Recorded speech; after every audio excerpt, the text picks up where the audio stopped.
Babyface. Oh, there we go. We are live. Welcome to TechItAll. I am Pino25. Out of theirs. And Rick. And this week we had, what was the event going down? I cannot remember. GTX was going down, so we had a ton of shit that popped up of all sorts of different companies going, oh, hey, we got some new crap that you might want to look at. So, yeah, and the title for this podcast is, it's so massive, I don't know how we're going to cover it all, because there's so much shit that went down. So we're going to try our best to cover this whole deal, and we'll see how it goes. So, Sony came out this week, and they went, oh, hell yeah, look, it's the PlayStation VR. We actually give you a price and all the ins and outs of what you're gonna need to do VR. And the price is $399 American, so essentially $600 Canadian, give or take. Thoughts, impressions? More like 500. Yeah.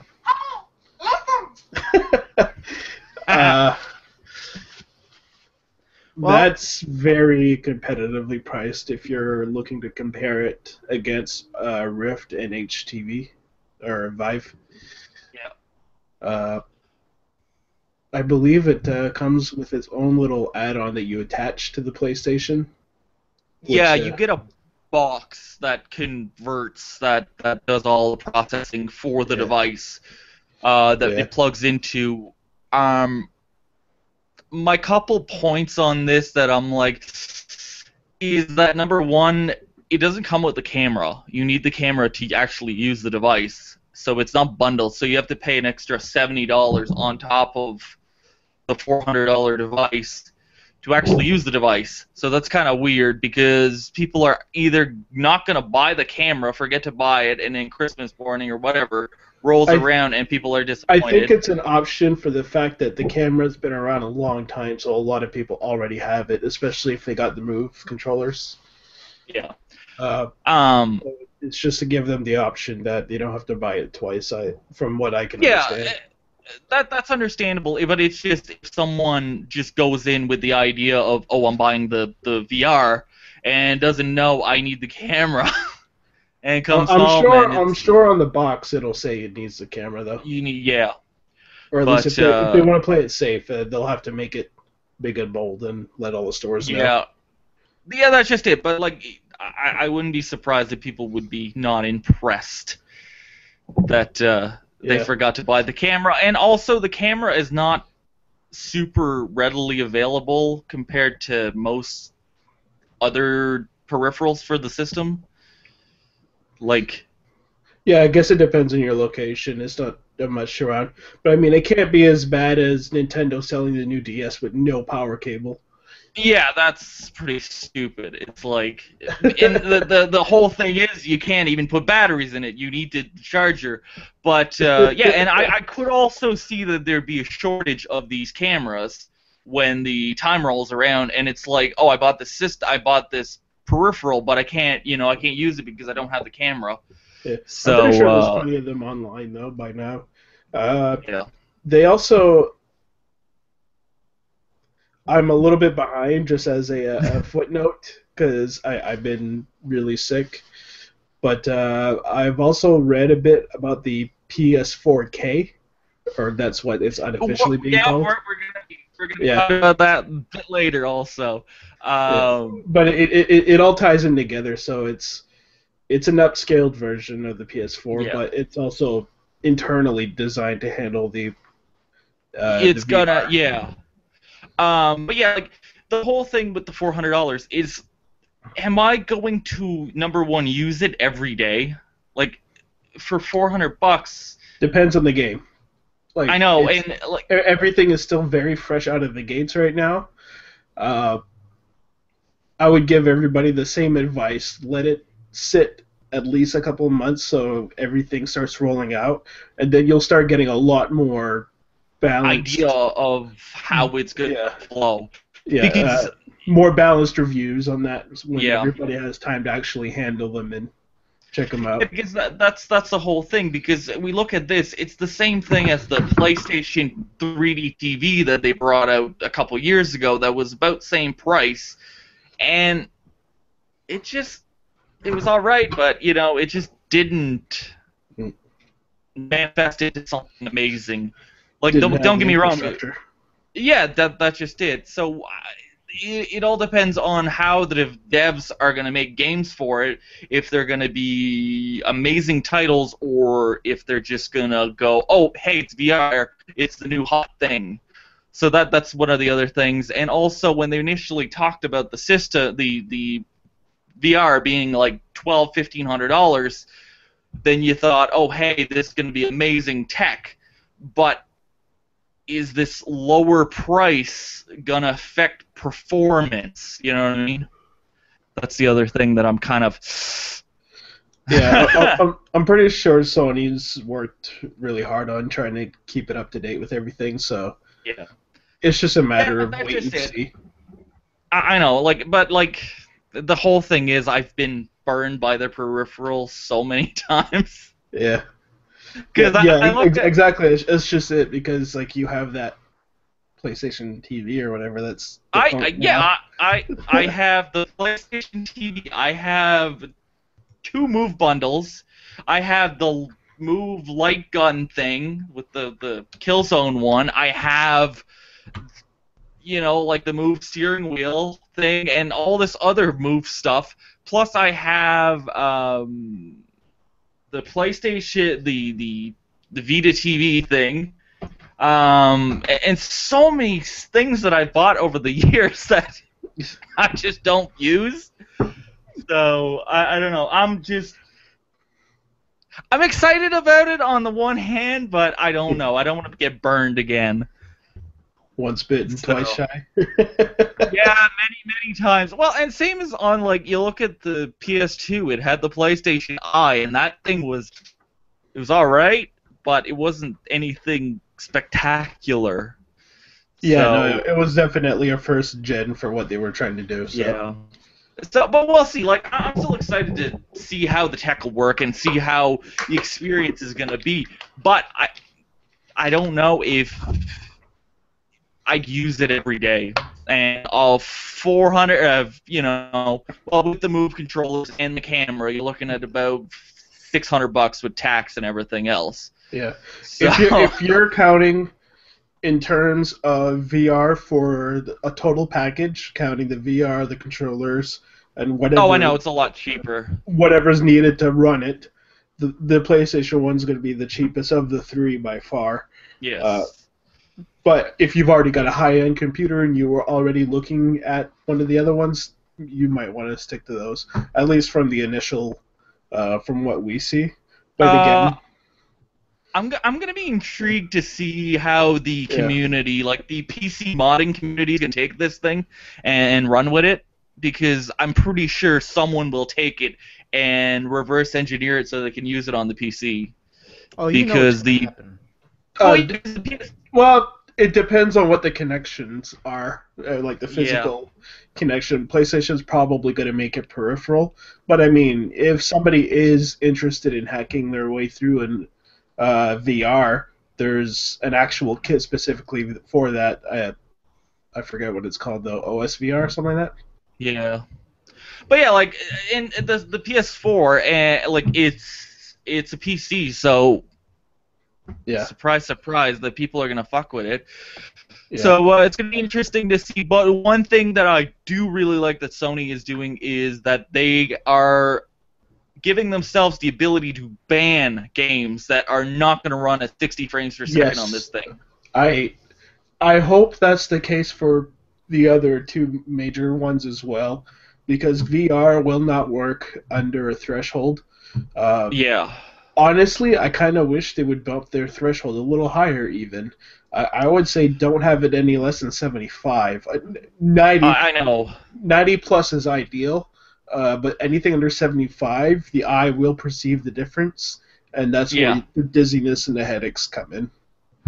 But you have to also look at the capabilities of the system for like the integrated GPU of the AMD integrated like APU is not as powerful as, let's say, a 980 Ti. Yeah, You for know, sure, for sure. so But it's also got the advantage though that it would be more optimization friendly, because when you're yeah, looking at computers, you need to optimize for every piece of equipment that's in there. yeah. Whereas the PlayStation, it's always going to be just one thing. So over time, it gets more and more optimized. It's been like that with every console since the beginning. So Well, yeah, that's just it. Because you look at older games that were dev just exclusively for the system. Well, let's say like Red Dead Redemption.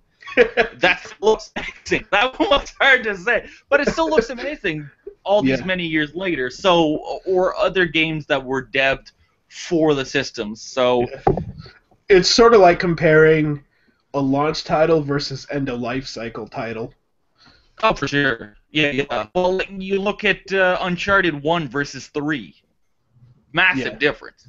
yeah. So, it all depends on who the devs are going to be. I'm pretty sure they're going to be devs that are going to be phenomenally amazing with doing VR, but there's also going to be these devs that are just in it for the money or the cash grab, that are just, they're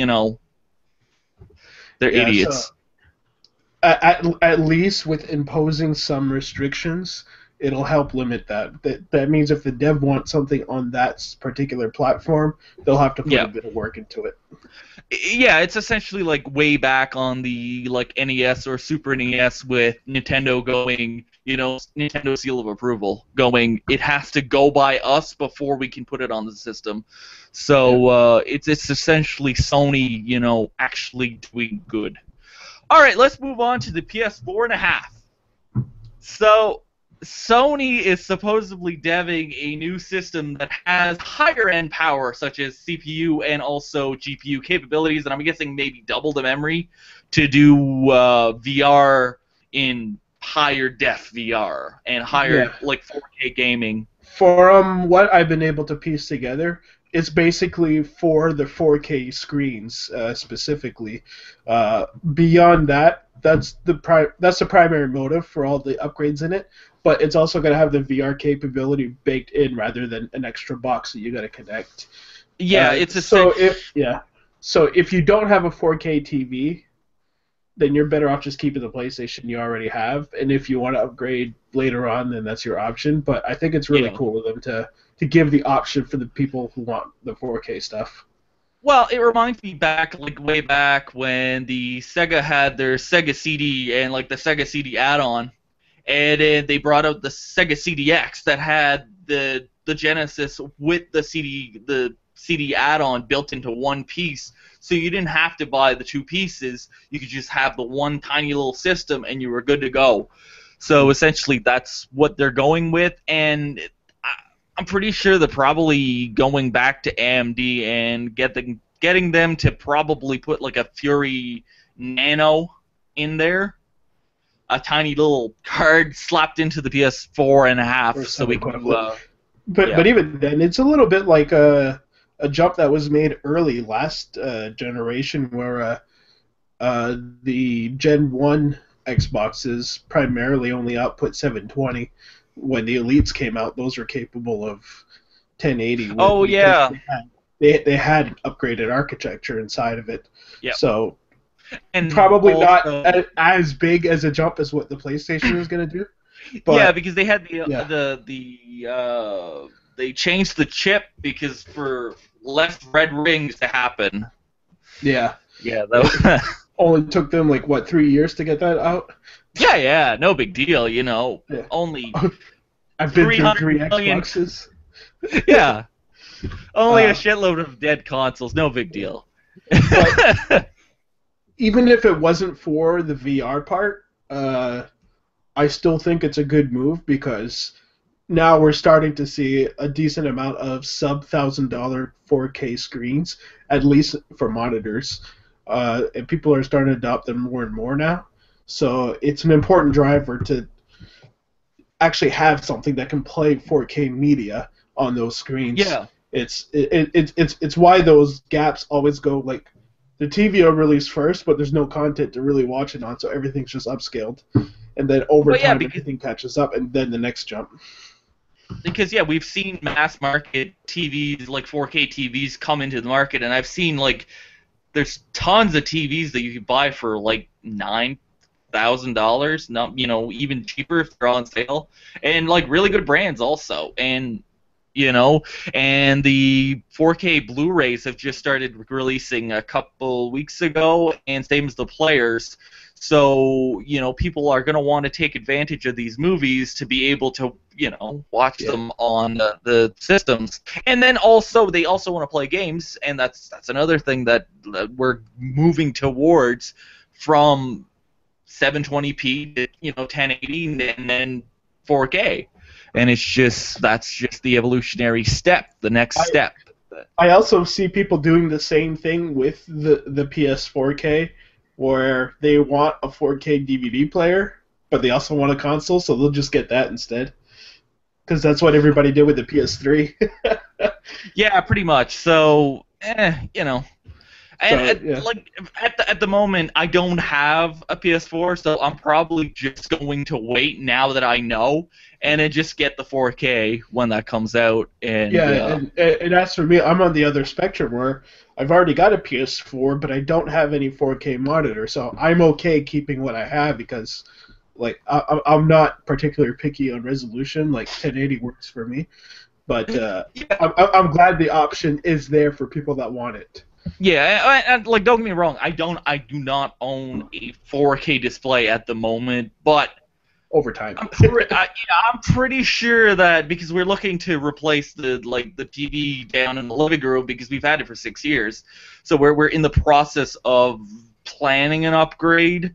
So it most likely will be 4K if I'm buying a new TV right now. I do not see the point of buying 1080p if 4K is readily available, and it's actually affordable. It's gotten to that point that I can actually afford it. It's not $4 million or anything stupid like that. Yeah, so really at this point, you might as well just put money in the bank, and then when you go to buy your PlayStation, buy the TV at the same time, because by then the price will still keep dropping anyways. And it'll work out the best way. So. And then I can also hook up my computer to it and play some 4K games on the PC. Whenever I get my... Let's move on to the next topic. Whenever I get my GTX 1080, baby, sometime this summer. All right, so there has been lots and lots and lots of talk about Pascal in the recent time because, people love to talk about the new NVIDIA GPUs because, they're always cool and you never know what you're going to get. So there's been a crap load of leaks online, supposed leaks, but these are leaks. They're not full-blown NVIDIA going, yeah, this is what's going on. So there's been chitter-chatter about the new 1080, GTX 1080, the GTX 1080 Ti, and also the GTX 1080 Titan. So essentially the Titan 2 or 3 or whatever. So they're going to be essentially based on the 60-nanometer architecture. For like the 1080, you're going to have 4096 shader cores, essentially on par with AMD's 390X. It's supposedly going to have 6 gigs of RAM. And the biggest kick in the balls is it's just going to have good old GDDR5, not HBM2, because HBM2 is frickin' expensive. Still. Was it GDDR5X? It didn't say, it just says GDDR5, but I wouldn't be surprised that we'd get the X on this, because HBM2 is still so new and, like, it would cost you a crap load more. And GDDR5 or GDDR5X is still really fast-ass memory. And it's not like it can't do everything that we needed to do for this generation. And then probably the 1100 series will probably have HBM2 brought down the spectrum from the Titan and then move into the lower-end cards the more the price of production goes down. Yeah. And that, or at the very least, optimistically, you might see it maybe on the 1090 or the 1090X, something like that.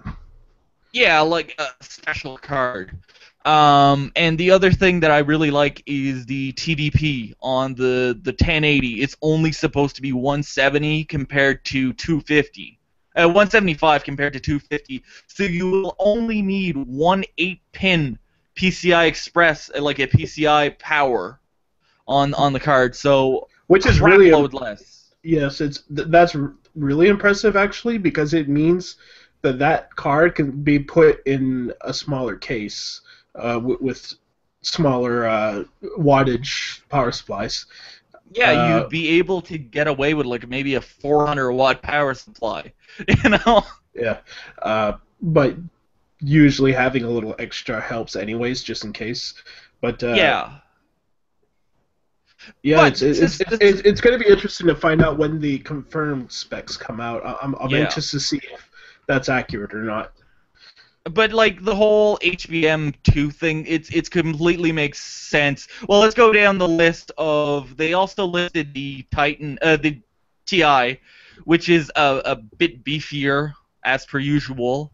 And then the new Titan, which was kind of interesting, that it's gonna have the 60 nanometer is going to have 16 gigs of HBM2 memory. They're going to the limits because, well, if you look at the Titan X, it's already 12. So they just have to, show their cojones essentially. Yeah. Yeah. So and Plus all the cards are specifically geared for 4K gaming, from what I understand, and you definitely need a lot of built-in memory in order to run it properly, or you get stuttering. yeah, pretty much, because that's the whole thing. 4K gaming, you need a crap load of RAM, and also like these new cards. One of the big features on them that it says is they're VR fully compatible. So that, and who was it? EVGA just put out a new series of cards that are just rebranded, but they're the 980 Ti that they said it's the VR edition that you can fully play VR on it, no problem. So, Yeah, and this is the 980s are basically the bare minimum. So anything a generation power after that is pretty capable of handling it. yeah. So there you go. Like your 10 like 980 is gonna do the job, but the 1080 that's where it's gonna shine. And in further generations, it's gonna get even better. So it looks like Pascal's gonna be interesting, but I see why they're still sticking around with GDDR5 because they don't want people to go completely broke trying to buy one of these cards. Because Yes. if you give them 8 gigs of RAM in HBM2, it would cost them a frickin' fortune. So Yeah, so it would definitely break the 1,000 boundary. That seems to be the upper ceiling of what somebody's willing to pay for a part. yeah, that's just it, and it's a lot of money. So we'll see with how that all goes with that. So let's talk about Intel. So Intel showed off their tiny little box called the what is it called? I lost all my links. Oh my god. Canyon. It's for Skull Canyon box. It's a tiny little box that's about yay big. It kind of looks like maybe about the size of the Vita, a bit thicker. But it's supposed to have it's only supposed to be 8.5 inches long, and it's supposed to have a Core i7. I'm guessing quad, 6th generation Core i7, Thunderbolt 3, DDR4, dual M.2 SSD slots, and with support for SATA 3 and the Intel Iris Pro Graphics 580, which is actually a pretty decent little card. But the whole thing with this thing is, and it's going to cost you about, give or take, $1,000, and you'll get Windows 10 in it. It's going to have 16 gigs of RAM, 256 gig SSD built in.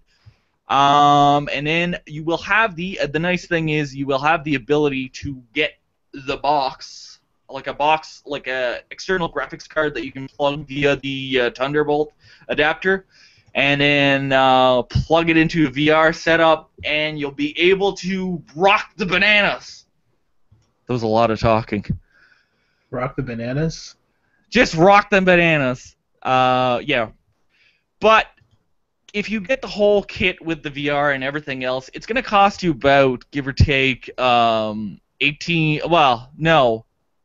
For the Razer Core and the 970 graphics card, or 980 or whatever, it's going to cost you about $1,900. So with this amount of money, you can essentially build a pretty bitchin' rig. So if you want something cool, I don't know. But the box is pretty bitchin'. It's about that big, and it's very mobile. If you go to LAN parties and shit, if you play League or something, you can bring that, and then once you go home, you can plug into your 980s or something. So, I don't know. That's just one of the things that Intel showed off at something. Yeah, that's what Intel showed. I don't know. But it's going to be pre-orderable in April. I had no input. I didn't see it. You can also buy the bare bones system for $650, which you only get like the CPU and the case and everything. You don't get the hard drive or the RAM, so you just have to slap your own RAM and hard drive in. But yeah, pretty cool. And to go with that, the Razer Core, which is essentially, if you have a shitty, like, tiny little laptop that has a Thunderbolt port, you can plug this into the Thunderbolt port and essentially have a 980 Ti powering your games via the Thunderbolt port for about $500 for this box. So, and that's looking more and more like it's going to be an option for people that have ultra low-powered PC. All right. Yes, I know I need a faster connection. That's all I can get out here. There we go. Oh my god, that is blocky as shit. Sounds better, though. Alright, let's dumb this down then. Alright. So yeah, you can buy this box if you have a lower powered, like, Ultrabook. It's essentially for people like that. And so you can plug in your shit and then play your games on your Ultrabook via this Razer Core that has your nice big honking video card that you slapped in. So, good battery life when you're on the go, and you can play awesome shit when you're at home. So, good news for all. And this leads us into halfway through the broadcast. Oh my god, let's do some sponsor stuff. Your favorite part. Oh, my favorite part. All right, so we're going to be selling some stuff right now. All right, so our sponsors for this week are, number one, No Scope Glasses. So, with No Scope Glasses, they are one of our brand new sponsors. So, with the No Scope Glasses, I'll just read the spiel that's put here. There is no more... there is no more to... What the... Luke, my god. Alright, so these are glasses essentially built for a monitor. So if you like work in an office or somewhere that you have a monitor, they filter out the blue light, so you're not constantly looking at blue light and giving you headaches and you feel shitty all day long on the computer. And then you get home, and most people when they get home, they watch TV or they, go on their computer and play games or do whatever. So these glasses filter out the blue light, and they're pretty awesome looking. They actually look like sunglasses, or kind of, funky looking. They're pretty awesome.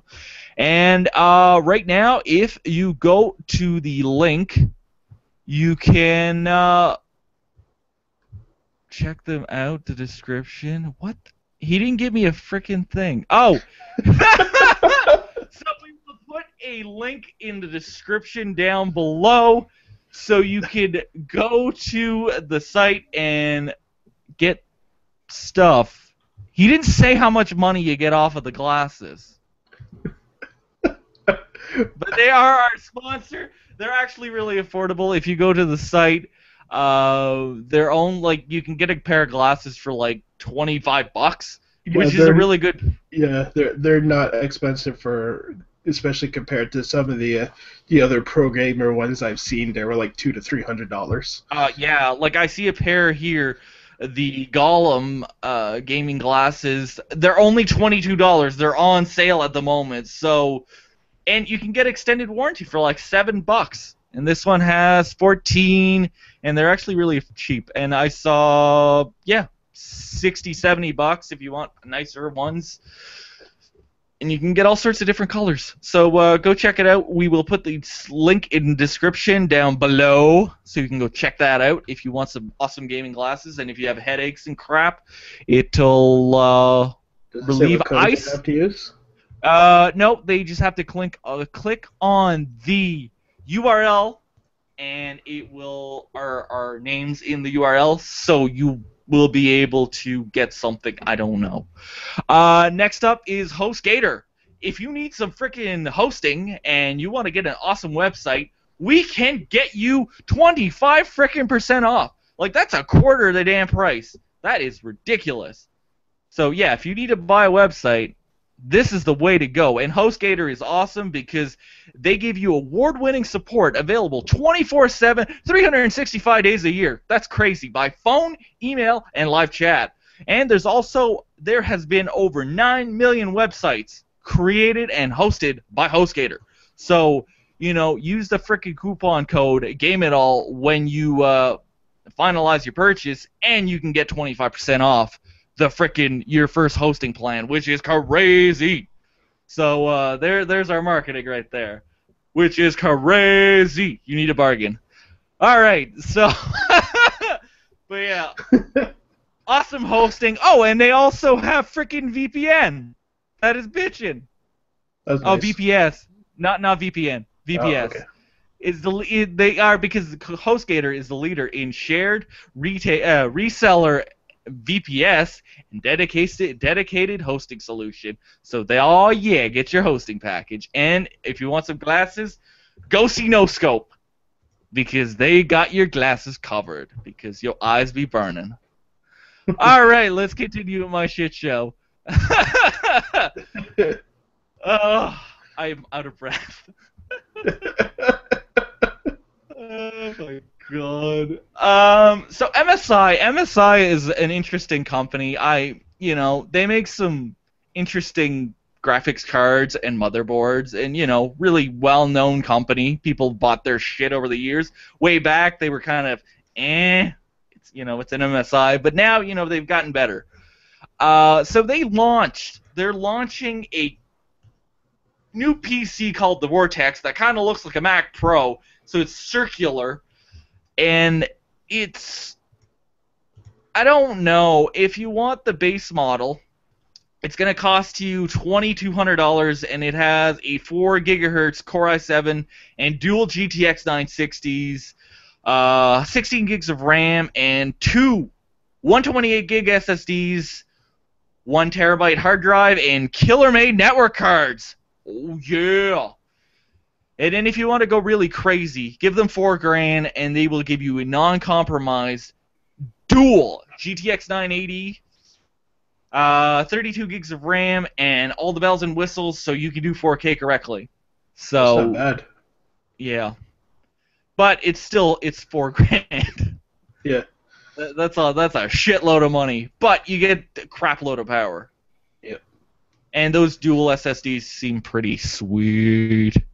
Sweet.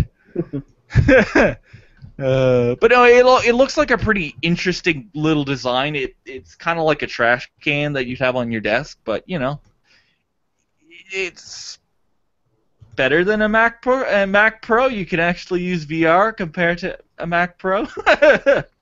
That's the whole thing. And speaking of VR, if you have a Samsung phone, good news, if you like Minecraft, you will be able to play Minecraft on the Gear VR thanks to Microsoft. Thanks to Microsoft. They are at GDC. They essentially came out and said that, Minecraft is going to get ported to, because it's already on the phone, So essentially, you are going to be able to play with the Gear VR on a Samsung phone. So if you have the S7 or the S6 or the S6 Edge, yada yada yada, you'll be able to play Minecraft on the damn phone, which is going to be cool. I don't know. I don't know. We'll see. But that's essentially what was going down, at GDC. It's Microsoft coming out and going, yeah, you can play that on the phones. Because the whole thing, like when Notch was still doing Minecraft, he essentially said there is no way in hell that we're doing, VR Minecraft. It's not happening. And then a couple of years later, Microsoft's like, no, we're doing it. Well, I think one of the problems is that they didn't have the ability. They built Minecraft on Java, and Java is one of the worst programs you could use for VR. It is a terrible platform. Yeah, so Microsoft has been basically converting all the engines to the same engine that the Pocket version uses. Yeah, so the Pi version or something. Yeah, so it's a lot more adaptable. Yeah. So it's going to work, so you will be able to play it on the phone, which is going to be awesome. So AMD. AMD has announced their brand new graphics card, which is essentially the most powerful GPU yet built for VR, which is going to cost you $1,500 American, and it is called the Radeon Pro Duo, which is a really awesome name. Because we don't have awesome names anymore for video cards. Like, the Radeon, the GeForce, the Titan, there's where it's at, or the Fury X. That's, those are awesome names.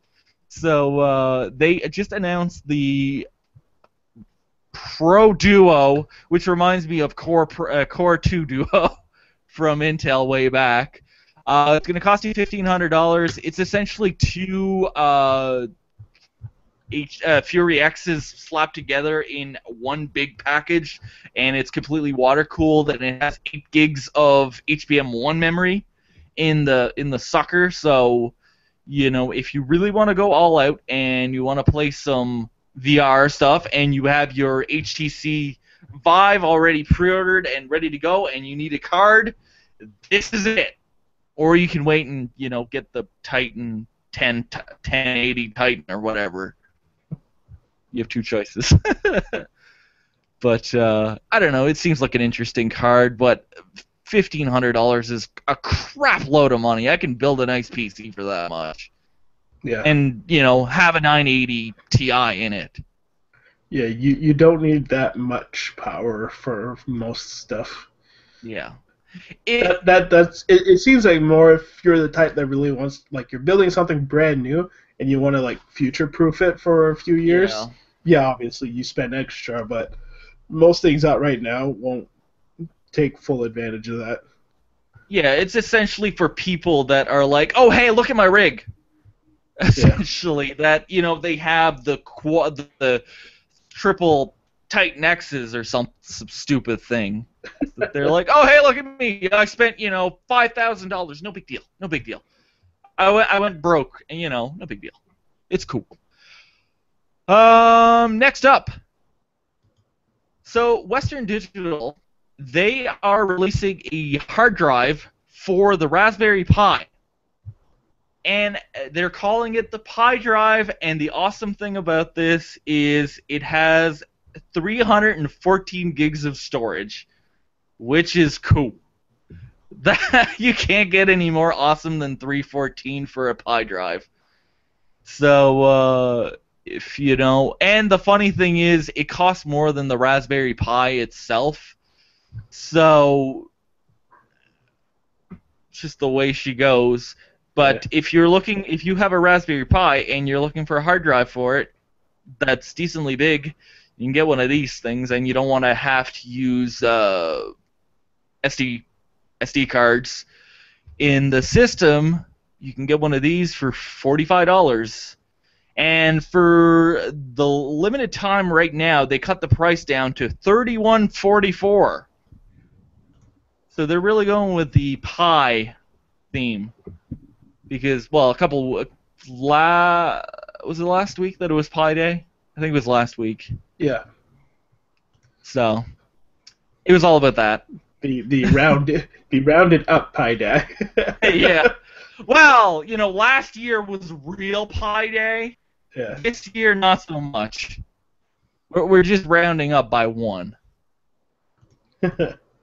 All right, gaming-related news. So, with the way Epic did their thing of releasing Unreal 4, which was a massive leap forward of them going, oh, hey, we're going to release our game engine for free, completely open source. So, well, not really open source, but, open that you don't have to pay to use it if you just want to fuck around with it. Or if you're a really small company, you don't have to pay these extravagant, ridiculous amounts to use an engine just to create a game that you might sell 20 copies, 100 copies. So, or if your game gets really, really big, you didn't have to spend that crap load of money in the beginning. You can just pay royalty fees for how many games you sell. So, Crytek, the people behind Crysis, Far Cry 1, a bunch of other games, launched CryEngine 5. Give me a second. Someone's at my door. Oh! So I guess I have to kick in now. Alright, so, yeah. That's funny. That's hilarious.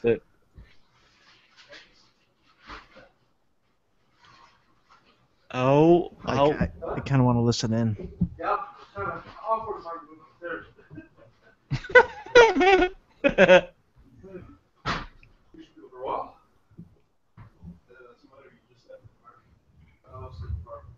People talking, That's a good sign.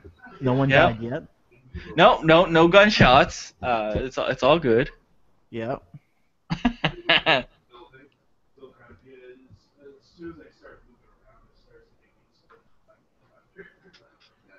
All right, so I'll just continue then. All right, so with the CryEngine, they're essentially doing the same thing as what Unreal was doing, but they released the engine for a pay what you want on basis. So, if you make some money, you pay them back. And essentially, a CryEngine 5 is fully featured and expanded to do full-blown VR because that's the hot thing right now. So it will support the Vive, it will support the Oculus Rift, and it'll also support the PSVR. So you're ready to go, and if you want to do high-end PC stuff, you're good to go, which is cool. Yep. And how powerful is CryEngine? It's one of the most powerful engines that you can get your hands on, other than Unreal. So. And it can't even be that far from Unreal, because CryEngine is pretty badass. Oh my god. I remember playing Crysis 2 when that initially came out, and they said, oh, we're giving you a patch to do DirectX 11. And I was like, oh my god, it's DirectX 11. Because I bought my two 6870s at the time. And I'm like, these cards can do DX 11. Awesome. So I'm like, okay, I'm going to take advantage of this. So I downloaded the patches. They were like 3 gigs a piece for texture package and the DirectX 11 package. So I installed the package, and oh my god, it was the most beautiful update ever. I was like, oh, it's sweet. And now I'm on DX12, so whatever. And DX13 is probably going to come out pretty soon, too. Yeah, because Microsoft's like, oh, yeah, whatever, Yeah. They'll probably be like, oh, we're releasing, Windows 11, and we're gonna give you DX13. Yeah. So, Microsoft. Well, are they ever gonna go to 13? I feel like they're gonna do 10, 10.1, 10.2. That's fine. Yeah. I'm actually really enjoying 10 right now because that's what I have. To updating yet. That's what I want to do tomorrow. Yeah, I have it on both of the rigs. I have it on my tower and on the laptop, and I put it on my parents' machine because they just their PC wasn't working that well, and I had to replace the hard drive because it was crackling and not making Yeah. It was not making friendly noises, so I'm like, oh, you just need to get an SSD. So I got him a Samsung SSD, threw it in there, and I installed Windows 7 so I could do the upgrade to 10. And oh my god, it was the quickest upgrade like install ever. It Yep. was it No. was amazing. Plus, upgrading to Windows 10 was probably a good idea for your parents. I did it for my parents too, simply because 8.1 was too complicated. Oh, they had 7 before. Oh well, that's not too bad. Yeah, Yeah, my like they had. parents kept asking me for help because they could not figure 8.1 out. And I was Yeah, just like, you know what? You know what? Have an update. There you go. It's yeah, perfect. It's fine. yeah. Forget No, what I they had tried 7. showing you, and just do what you used to do. Yeah, they had 7 on it, and it was just really running shitty. So I was like, yeah, you need an SSD and you need more RAM because they had 4 gigs of RAM and they had a spinny 5400 RPM drive, which wasn't that great. So Best Buy had a sale on the SSDs, so I picked one up, and I got 4 more gigs of RAM, slapped it all in, did the upgrade, and voila! Yep. And I did the upgrade to 10, and it works just beautifully. So I don't know. It's you know. At first, I was very, I don't really want to upgrade. Screw you, Microsoft. And then after a while, I was like, I just gave in. Just give in. Just give in and just, be Well, like, from what I read, it's a lot less extensive on resources, right? yeah, like, because Windows 7, when I was running it on my laptop, it would use, holy fuck, I'm using 5 gigs of RAM. It was using, like, almost 3.5 gigs on startup. Like, I wasn't doing anything, and it was using, like, 3.5 gigs. Yeah. But I'm using 5 right now. I don't know why. What the hell Well, am I I'm running? using 15% of my RAM. I'm only using 5 gigs of RAM right now. Yeah, I'm using 30. Why am I I'm using 5 using. gigs of RAM? I don't know. I'm using 31% on the laptop. But I have a crap load of Chrome. That's why. Yeah, there's a problem. Chrome is just like. Chrome is the new Firefox. Oh my god, yes! Chrome is hands down the new Firefox that just, like, takes all your freaking resources, and it's like, screw you, buddy. I'm taking all the damn resources. Yeah, I'm just glad I got 32 gigs of RAM. But yeah, I only use Chrome now for Netflix. I have it set as my default page when I open up Chrome. It goes right to Netflix. And speaking of Netflix, have you watched the new Daredevil season? Yeah, well, we started watching. We watched the first 2 episodes, and oh my god, it's amazing! Oh man, I'm on the 3rd or 4th one right now, and I can't wait. It's gonna be so good. I know, like it's really really good. But yeah, like I'm using 5 gigs right now out of my 16 gigs for the laptop, and I have 12 on the tower, so. Yep. I'm good with that amount of RAM. I'm back. Oh, you still like alive. my We heard gunshots. Weren't sure if you were if you needed help or not.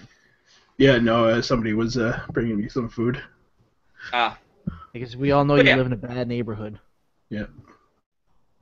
But yeah.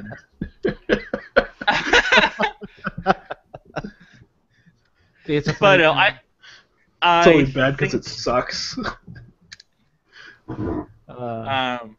But no, I think I'm gonna stick with 16 gigs for now, compared to moving up to 32 next time. Yeah. Because I'm only using 5 gigs at the moment. I don't think I need 16. So. I have 16, and I'm constantly hitting my ceiling because I have a bad. I have a bad habit of tabbing everything. Oh. So Chrome just eats up everything. But yeah. For some reason, I haven't been able to figure out why, but my current setup, I don't think it's using the full 16. I think it starts freaking out at when there's about 12 used. Are you using 64-bit? Well, I hope so. I mean, you know enough about computers. No, you'd be fine. But check your video card settings, because suppose. Sorry. I'm talking about like DRAM. What? Desktop RAM. No, because like your video card does take part of it. Because if you look at the oh goddamn, what's that called? Um, display adapter properties. It'll tell you how much RAM you're using. Why can't I go there? Windows, you suck. Advanced size? No, I don't want that. But yeah, if you go into your display properties, it'll tell you how much RAM your adapter's using because you have your dedicated memory and also you have a shared memory. Is there any way to turn that off? I don't know. I've been kind of questioning that for years. Yeah, because I was looking at more into it today. Because I just started learning about better video editing. So down the road, we'll have more stuff to offer for the YouTube channel and whatnot. Yeah. But I noticed that the program I was running was taking about 8.5 gigs on its own, which is normal because video editing just takes up a lot of juice. But I had mostly just background stuff on, nothing active, and it was still telling me to shut stuff down. So yeah, like video, like your video card shares memory from your actual like DDR3, and I don't know. I don't know. Like for years, I was like, how do you shut this off? Yeah. So eventually, when I upgrade to another kit, I think I'm just gonna go for a 32 or even a 64 gig setup, just so I don't have to face that anymore. Yeah. Well, my next kit is going to be a tiny mini ITX build because I want something on my desk, not my half. I actually just came up with a solution to that. I just above my monitor, I built a small shelf right into the wall, and I just sat my computer on the top. So now it's up above me. I do have the shelf up there. It's a really sturdy ass shelf. I'm pretty sure. Yeah, that's. It's a lot easier to reach the shit too. You don't have to like reach out behind. Like it's tilted up flush against the wall, so I just plug and unplug it if I have to. And then I just have the window in front of me. Yeah. See, ideas. Yeah. But I want a small form factor case that maybe weighs like 10 pounds, not that thing.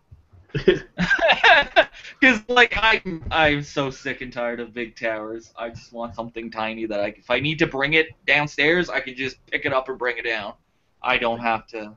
I'm just the other way. Like I have so much shit.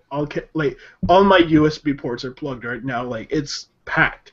But I need it to be a big tower because it's my streaming computer, it's my gaming, like it's all in one. So it doesn't have the mobility a smaller frame can offer, but it's got more room to add more shit into it. That's why I have multiple systems. That's why I have my laptop, my Asus laptop, because it's gaming mobile at its best. And then I have my towers, and I have everything else. Yeah, for anything mobile, I'll just use my laptop. Yeah. Plus, they also showed off that there's technology coming out along with the Thunderbolt that you can bring pretty much any GPU online through your laptop, or at least if it's geared that way down the line. So that's like the only thing with my laptop, it doesn't have the Thunderbolt port. Mine neither. So that's a dream for down the road. Yeah.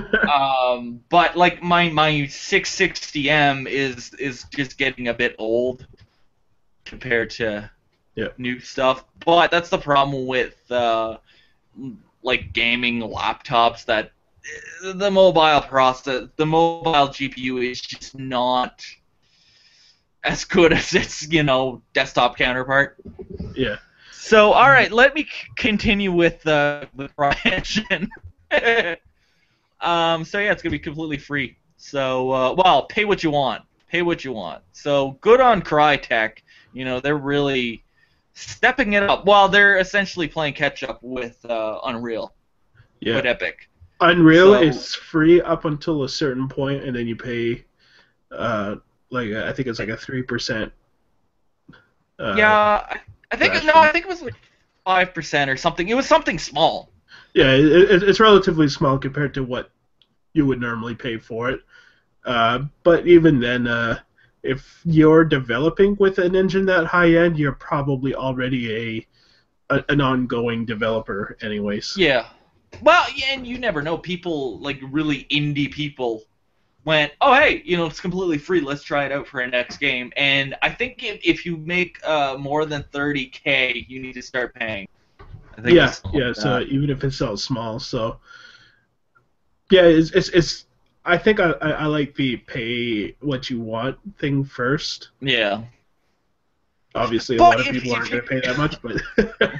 But if you're not expecting to make a big selling game, go right ahead. And if it becomes a hit, you got money coming in anyways. So yeah.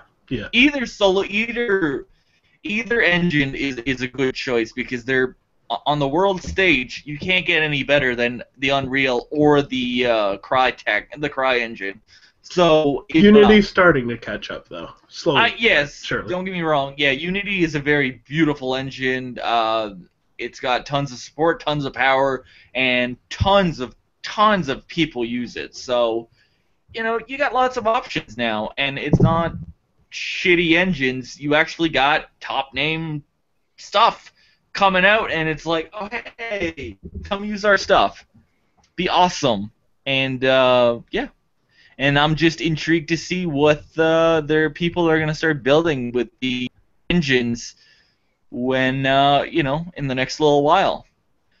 All right, so smartphones. What is coming out next? Smartphones. So if we look back at, let's say, the past 10 years of smartphones, because the first real, actual what smartphones look like now. The initial look came out about 10 years ago with the HTC G1, the Apple iPhone, the iPhone 1, or other Nokias, or the initial Blackberries and all these other phones. That was the initial groundwork diagram. So, but if we look at how smartphones have progressed over the past decade, there hasn't really been much change. We've gotten bigger screens, we've gotten more memory, more CPU, more. That's it. More pixels, better cameras, better battery life, but we haven't had this evolutionary change. That completely cut out. I kind of jacked up my thing. All right, so yeah, we haven't had an evolutionary change within the past decade of something that has made people go, "Oh my God, this is cool." There's been little things like, "Oh, I have a quad-core processor in my thing. I have my S6 has, isn't it 3 gigs? Is it 3 gigs of RAM? I think it's 3 gigs. Yeah. But, it's 3 gigs of RAM. Okay, cool. But, since we had the first OSs, like the original Android or original iOS, there hasn't really been much, It's been it's sort of stabilized its blueprints the same way the computer has. I mean, since the mid-90s, the computer hasn't changed much. It's all the same parts. I mean, they've slowly started to mesh together into the CPU like a black hole, but yeah. Beyond that, the general basis is all still the same. Yeah. It's just we're unsure of what's coming next, and companies have been trying to figure this out for years, and they just, I don't know. But looking at what's interesting is in the next couple years, modularity is going to be a big frickin' thing. That you're going to be able to customize parts of your phone and add bits and pieces to it. So that's going to be pretty cool. It's going to give, I'm guessing this is going to be really appealing to people that actually build their own PCs and shit. They're going to be like, oh, I can do this and I can change that. So it seems like that's going to be an interesting thing. But I don't know. You know? So it seems like that's what's going to be changing within the next couple years is more modularity or less modularity with companies, getting rid of bits and pieces off their phones so they can make it more sleek and sexy. I think we sort of hit a point where you can't really make them much thinner because a lot of companies have learned from the iPhone 5 problem where just good old bending. Yeah. That if you put it in your pocket, it'll whoop. Yeah. So like, unless you're building them out of something really sturdy like titanium or whatever, which would really drive up the prices, you're not going to see them too much thinner than they are now. I know Apple's gotten rid of the 3.5 millimeter jack just to shave a couple millimeters off the total thickness. But at that point, it became a hassle because it means that every one of these you own, which is pretty much universal, don't work no more. Yeah, you gotta use an overpriced garbage headset. I cannot use my my really nice Sennheiser headphones when I'm on the go, or I can't use these when I'm at work, and it's just a freaking pain in the ass. Yeah, and so that's a trade-off. Some things don't need to change because they work. If it works, don't fuck it up trying to fix it. And one of the things that I'm not a fan of on my phone is there's no freaking micro SD that they brought back on the 7. Yeah, I ended up getting the 64-bit version just to cover for that. It only cost me an extra $50, which is around what a 32 gig micro SD would cost anyway. So, but like I already had my micro SD since my frickin' BlackBerry, and that migrated into my S4, and then I was like, oh, I want to migrate it into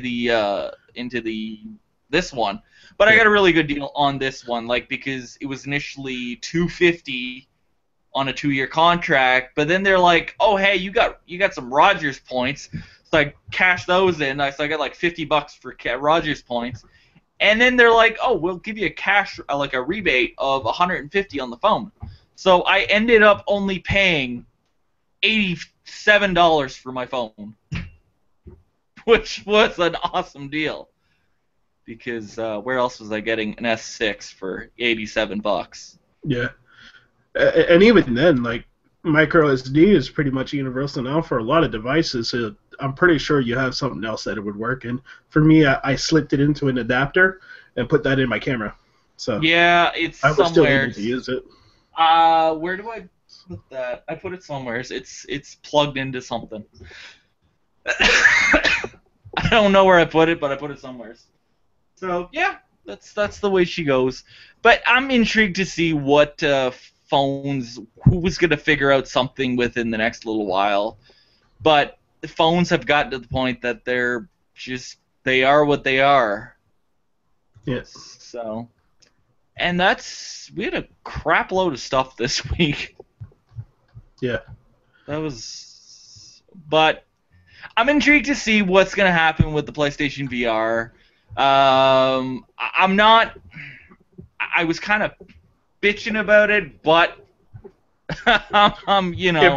it brings whether or not you want a PlayStation for yourself, the fact that there's more implications to that console forwarding 4K technology, forwarding VR technology all at once is the fact that it's a driving force that the industry needs because, like I probably mentioned before, a lot of people have 4K TVs, but not much to do with other than like big tower computer games. There's no current console that can play them. There's no there's no cable channels that play in 4K yet, as far as I know. Yes, there is. Well, if there is, they're in special packages and in really minor options. Yeah. So Rogers was introducing a new box that does 4K pretty soon, and they're introducing some sports package, but still. Yeah, like it's super fresh. So games have been a very heavy driver for upscaling all the time, which helps. Yep. So I'm intrigued to see what happens with the new system, and also the whole what happens with the VR.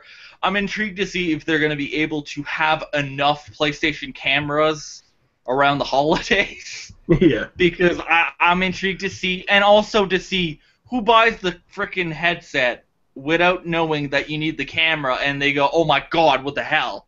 The same people that I already mentioned that. Never mind. Yeah. Well, it's essentially like buying a game console without the controller. Yeah. If you're new to it, or buying a 3D TV that doesn't have the glasses. And that would have been like Sony selling the 3D TV without the freaking glasses bundled in the box. That would have been a piss off. Yeah. Been like, oh, you have to buy this $70 pair of glasses, and it was $70 at the time. But I bought mine open box for like $10 for my second pair because they were cheap. When 3D was dying and everything was on sale. So, but I don't know. We'll see what happens, and I'm also intrigued to see what goes on with Pascal, because new GPUs are always interesting and sexy, because they're new GPUs, the cooling, the awesomeness, the power efficiency. That's going to be a big thing. So, yeah. Oh, and the whole NVIDIA, the AMD GPU thing, that Pro Duo, you need, what was it?